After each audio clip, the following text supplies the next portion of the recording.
Yes, finally അങ്ങനെ നമുക്കെല്ലാവർക്കും വളരെ ഈസി ആയിട്ട് കാശുണ്ടാക്കി കോടീശ്വരന്മാരാവാനായിട്ട് ഒരു ചാൻസ് കിട്ടിയിരിക്കുകയാണല്ലേ.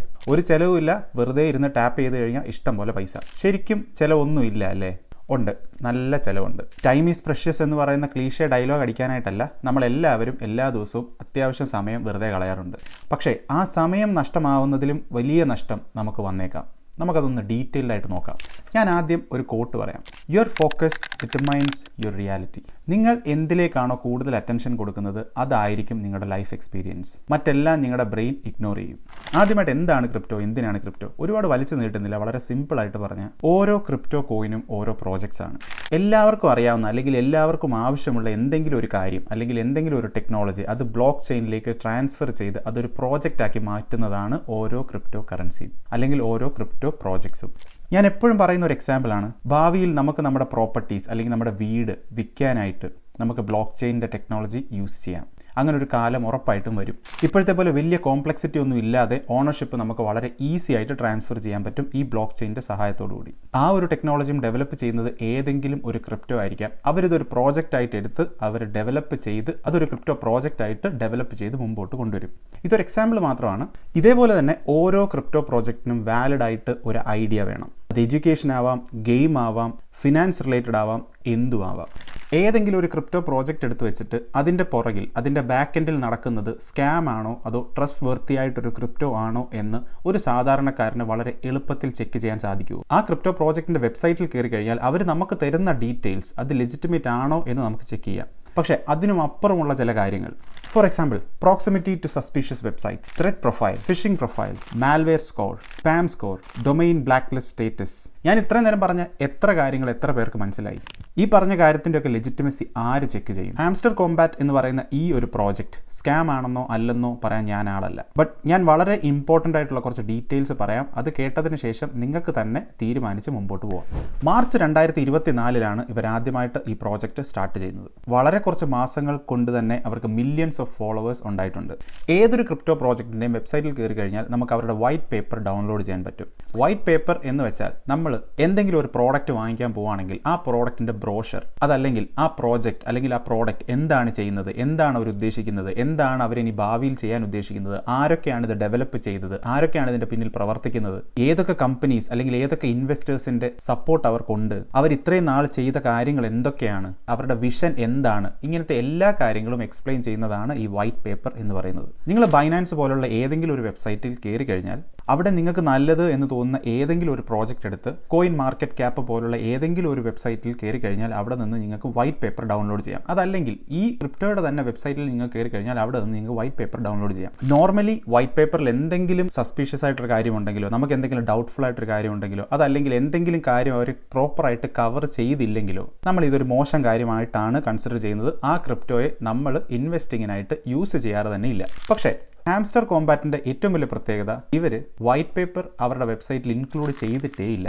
അവിടെ അവർ കൊടുത്തിരിക്കുന്നത് കമ്മിങ് സൂൺ എന്നാണ്. 100% എന്നെ പോലൊരാൾക്ക് ഇത് പ്രോബ്ലമാറ്റിക് ആയിട്ടൊരു കാര്യം തന്നെയാണ്. രണ്ടാമത്തെ കാര്യം, ഇവരുടെ വെബ്സൈറ്റിൽ ആരാണ് ഈ കമ്പനിയുടെ പ്രൊമോട്ടേഴ്സ് എന്ന് പറയുന്നില്ല. അതായത് ഈ കമ്പനി ഓൺ ചെയ്തത് ആരാണ്, ഇത് ആരാണ് ഡെവലപ്പ് ചെയ്തിരിക്കുന്നത്, റഷ്യ എന്ന് പറയുന്ന രാജ്യത്ത് ബേസ് ചെയ്തതാണെന്ന് അല്ലാതെ മറ്റൊരു ഡീറ്റെയിൽസും പറഞ്ഞിട്ടില്ല. ഇതേപോലെ ഒരു വലിയ പ്രോജക്റ്റ് ഞാൻ സ്വന്തമായിട്ട് തുടങ്ങുവാണെങ്കിൽ ആ കമ്പനി എൻ്റെയാണ് എന്ന് പറയാൻ ഞാൻ ഒബ്വിയസ്ലി പ്രൗഡായിരിക്കും.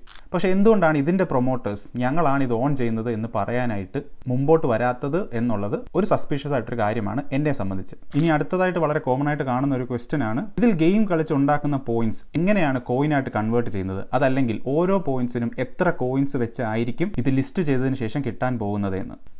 ഫസ്റ്റ് ഓഫ് ഓൾ ഞാൻ ഇതിനെപ്പറ്റി ഒട്ടും തന്നെ ഇൻട്രസ്റ്റഡ് അല്ല. അതിൻ്റെ കാരണം ഈ പ്രോജക്റ്റ് ലെജിറ്റിമേറ്റ് ആണ് എന്ന് പ്രൂവ് ചെയ്തതിന് ശേഷം മാത്രം ഇതിനെപ്പറ്റി വറി ചെയ്താൽ മതി. നാളെ അവർ ബൈനാൻസ് പോലുള്ള വലിയൊരു എക്സ്ചേഞ്ചിൽ ലിസ്റ്റ് ചെയ്ത് ഇത്തേരത്തെക്കാളോ ബിറ്റ്കോയിനേക്കാളോ വലിയൊരു കമ്പനി ആയിട്ട് മാറിയാൽ വളരെ നല്ല കാര്യം. പക്ഷേ at this point of time ഇപ്പോൾ എനിക്ക് കൺവിൻസിങ് ആയിട്ടുള്ള ഇൻഫർമേഷൻ ഇൻ്റർനെറ്റിൽ അവൈലബിൾ അല്ല, അവരുടെ വെബ്സൈറ്റിൽ നിന്നും അവൈലബിൾ അല്ല. അതുകൊണ്ട് തന്നെ അവരുടെ പോയിന്റ്സ് കളക്ട് ചെയ്താൽ എത്ര പോയിന്റ്സിന് എത്ര കോയിൻ തരും എന്നുള്ള ഡീറ്റെയിലിങ്ങിലേക്ക് പോകുന്നതിന് മുമ്പ് ഇതിൻ്റെ ലെജിറ്റിമസി തന്നെ കൺഫേം ചെയ്യാൻ എന്നെ കൊണ്ട് പറ്റുന്നില്ല. ഇനി ഞാൻ നേരത്തെ പറഞ്ഞ പോലെ ഒരു സാധാരണക്കാരന് ഇത് കണ്ടുപിടിക്കാൻ പറ്റുന്നതിന് പല പരിമിതികളുമുണ്ട്. അതുകൊണ്ട് തന്നെ നമുക്ക് സ്കാം ഡിറ്റക്ട് ചെയ്യുന്ന പല വെബ്സൈറ്റ്സിലും കയറിയിട്ട് ഇവരുടെ ലെജിറ്റിമസി ചെക്ക് ചെയ്യാം. ഈ ഒരു സ്കാം ഡിറ്റക്ടർ വെബ്സൈറ്റിൽ കയറി നമ്മൾ സെർച്ച് ചെയ്താൽ അവിടെ അവർ കൊടുത്തിരിക്കുന്ന ഹാംസ്റ്റർ കോംബാറ്റിനുള്ള സ്കോർ 8.9 ഔട്ട് ഓഫ് 100 ആണ്. എന്തുകൊണ്ടാണ് അവർ ഇത്ര മോശം സ്കോർ കൊടുത്തിരിക്കുന്നത് എന്നുള്ളതിന്റെ കാരണവും അവർ പറഞ്ഞിട്ടുണ്ട്. ഫിഷിംഗ്, സ്പാമിംഗ് പോലത്തെ ഹൈ റിസ്ക് ആക്ടിവിറ്റീസ് ഈ വെബ്സൈറ്റിൽ നിന്നും അവരുടെ അൽഗോരിതം ഡിറ്റക്ട് ചെയ്തിട്ടുണ്ട് എന്നാണ് പറയുന്നത്. ഇത് വളരെ അൺട്രസ്റ്റ് വർത്തിയാണ്, റിസ്കിയാണ്, ഡേഞ്ചർ ആണ് എന്നും അവരുടെ വെബ്സൈറ്റിൽ പറയുന്നുണ്ട്. സിമിലർ ആയിട്ട് സ്കാം അഡ്വൈസർ പോലുള്ള മറ്റ് വെബ്സൈറ്റ്സിൽ കയറി നോക്കിയാൽ അവർ കൊടുത്തിരിക്കുന്ന സ്കോർ 26 ഔട്ട് ഓഫ് 100 ആണ്. അവരും പറയുന്നത് ഇത് അൺട്രസ്റ്റ് വർത്തിയാണ് എന്നാണ്. അതിന് അവർ അവരുടേതായിട്ടുള്ള കാരണങ്ങളും പറയുന്നുണ്ട്. വെബ്സൈറ്റിന്റെ ഓണേഴ്സിനെ കൃത്യമായിട്ട് ഐഡന്റിഫൈ ചെയ്യാൻ സാധിക്കുന്നില്ല. ഈ വെബ്സൈറ്റിന്റെ റാങ്കിങ് തന്നെ ലോ ആണ്. ഒരു ഹൈ റിസ്ക് ലൊക്കേഷനിലാണ് ഈ വെബ്സൈറ്റ് ഹോസ്റ്റ് ചെയ്തിരിക്കുന്നത്. അങ്ങനെ പല കാരണങ്ങളും അവർ അതിനകത്ത് പറയുന്നുണ്ട്. അതേസമയം തന്നെ ഈ പ്രോജക്റ്റിന്റെ 2 പോസിറ്റീവ്സും അവരവരുടെ വെബ്സൈറ്റിൽ പറയുന്നുണ്ട്. അപ്പോൾ ഇത്രയും നേരം ഞാൻ പറഞ്ഞതെല്ലാം ലോജിക്കാണ്. അതായത് എനിക്ക് എന്താണ് തോന്നുന്നത്, ഞാൻ അവരുടെ വെബ്സൈറ്റിൽ കയറി നോക്കിയിട്ട് എനിക്ക് എന്തുകൊണ്ട് ഇത് ലെജിറ്റിമേറ്റ് ആയിട്ട് തോന്നുന്നില്ല എന്നാണ് ഞാൻ പറഞ്ഞത്. അത് മാത്രമല്ല, മറ്റ് ചില വെബ്സൈറ്റ്സിൽ ഇത് സ്കാം ആണോ അല്ലയോ എന്ന് ഡിറ്റക്ട് ചെയ്യാനായിട്ട് അവർ ചെയ്തിരിക്കുന്ന കാര്യങ്ങളും ഞാനിവിടെ എക്സ്പ്ലെയിൻ ചെയ്തു. ഇതെല്ലാം ലോജിക്കലാണ്. സെയിം ടൈം നമ്മൾ ചില സ്ഥലത്ത് കയറി വായിച്ചു നോക്കിയാൽ അവിടെയൊക്കെ പറയുന്നത് ഇത് ചെയ്യാനായിട്ട് നമുക്ക് പ്രത്യേകിച്ച് പണച്ചെലവൊന്നുമില്ല, അതുകൊണ്ട് തന്നെ ചെയ്യുന്നത് കൊണ്ട് ഒരു തെറ്റുമില്ല എന്നാണ്. ഇവിടെ മാത്രമല്ല, ഞാൻ ഒരുപാട് സ്ഥലത്ത് കണ്ടു. ഏതായാലും വെറുതെ ഇരിക്കുകയാണ്, വെറുതെ ഇരിക്കുന്ന സമയത്ത് നമുക്ക് ഇത് ചെയ്യുന്നത് കൊണ്ട് തെറ്റൊന്നുമില്ലല്ലോ, നമുക്കൊന്നും നഷ്ടപ്പെടാനില്ലല്ലോ, ഇത് ചെയ്യുന്നതിനായിട്ട് അവർ നമ്മുടെ കയ്യിൽ നിന്ന് പൈസയൊന്നും വാങ്ങിക്കുന്നുമില്ലല്ലോ, അപ്പോൾ അതുകൊണ്ട് തന്നെ നോ ലോസ് ഗെയിം ആണല്ലോ നമ്മളിപ്പോൾ ഇവിടെ കളിക്കുന്നത് എന്നുമാണ്. ഇതുപോലെ എല്ലാവർക്കും ചിന്തിക്കാം, ഞാൻ വെറുതെ ഇരിക്കുന്ന സമയം ഒരു ഫോൺ എടുത്ത് വെച്ച് ടാപ്പ് ചെയ്തുകൊണ്ടിരുന്നാൽ ചിലപ്പം പൊട്ടൻഷ്യലി എനിക്ക് കുറച്ച് പൈസ കിട്ടിയേക്കാം. പക്ഷേ ഈ വെറുതെ ഇരിക്കുന്ന സമയം എന്നൊരു സമയമുണ്ടോ? നമുക്കൊന്ന് ആലോചിച്ച് നോക്കാം. 3 തരത്തിലുള്ള അല്ലെങ്കിൽ 3 കാറ്റഗറിയിലുള്ള ആളുകളാണുള്ളത്. ഒന്നാമത്തെ കാറ്റഗറി, അവർക്ക് കൃത്യമായിട്ട് അറിയാം അവർക്ക് എന്ത് ഗോളാണ് ലൈഫിൽ അച്ചീവ് ചെയ്യാനുള്ളത് എന്ന്. അതുമാത്രമല്ല, ആ ഗോൾ അച്ചീവ് ചെയ്യാൻ അവർ എന്തൊക്കെയാണ് ചെയ്യേണ്ടത് എന്നും അവർക്ക് വ്യക്തമായിട്ടുള്ള ഫോക്കസ് ഉണ്ട്. സോ അവരെ പോലുള്ള ആളുകൾ എന്താണ് ചെയ്യുന്നത്? അവർക്ക് എൻഡ് ഗോൾ ഉണ്ട്. അവർ ആ എൻഡ് ഗോളിലേക്ക് എത്താനായിട്ട് അവർക്ക് ചെയ്യേണ്ട കാര്യം കൃത്യമായിട്ട് ഫോക്കസ് ചെയ്ത് അവർ ചെയ്തുകൊണ്ടിരിക്കുകയാണ്. ബാക്കിയുള്ള സമയം അവർ അവരുടെ ഫാമിലി ആയിട്ട്, ഫ്രണ്ട്സ് ആയിട്ട് സ്പെൻഡ് ചെയ്യും, അല്ലെങ്കിൽ സിനിമ കാണും, അതല്ലെങ്കിൽ ആഹാരം കഴിക്കാൻ, ഹാങ് ഔട്ട് ചെയ്യാൻ ഒക്കെ അവർ യൂസ് ചെയ്യും. അതല്ലെങ്കിൽ അവർ ഉറങ്ങാനായിട്ട് ഉപയോഗിക്കും. അപ്പോൾ ഞാൻ കാണുന്നത് ഇവിടെ വെറുതെ ഇരിക്കുന്ന ഒരു സമയം അവർക്കുണ്ട് എന്ന് എനിക്ക് തോന്നുന്നില്ല. ഇനി രണ്ടാമത്തെ കാറ്റഗറി ഓഫ് ആളുകൾ, അവർക്ക് എൻഡ് ഗോൾ, അവർക്ക് എന്താണ് അച്ചീവ് ചെയ്യേണ്ടത് എന്ന് അവർക്ക് കൃത്യമായിട്ട് അറിയില്ല.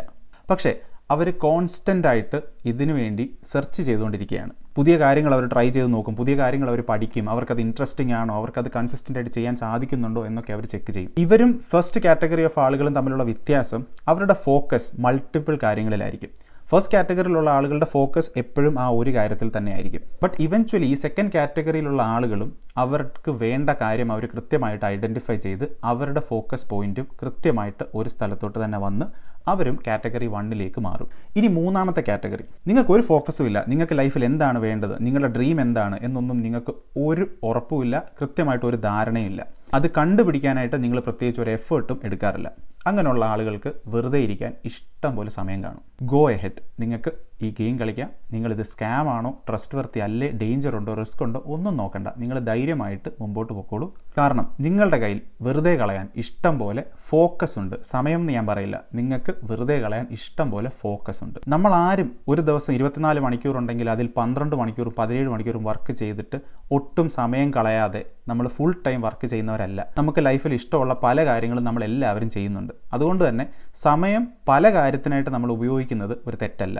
പക്ഷേ നമ്മുടെ ഫോക്കസ്, ആ ഫോക്കസ് വളരെ വളരെ ഇമ്പോർട്ടൻ്റ് ആണ്. ഈ ഹാംസ്റ്റർ കോംബാറ്റ് ഒരു സ്കാം ആണെന്നോ അല്ലെന്നോ ഞാൻ പറയുന്നില്ല.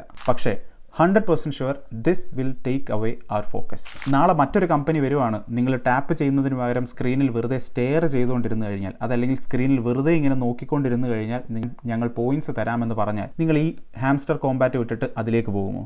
മൂന്നാമത്തെ കാറ്റഗറിയിൽപ്പെട്ട ആളുകൾ ഉറപ്പായിട്ടും പോകും. കാരണം അവർക്ക് ഫോക്കസ് ഇല്ല. ഫൈനലി, ഇങ്ങനെ ഒരു ഷോർട്ട് കട്ടിന് വേണ്ടിയിട്ടാണ് നിങ്ങൾ ശ്രമിച്ചുകൊണ്ടിരിക്കുന്നതെങ്കിൽ നിങ്ങൾ നശിപ്പിച്ച് കളയുന്ന 2 കാര്യങ്ങളാണ്.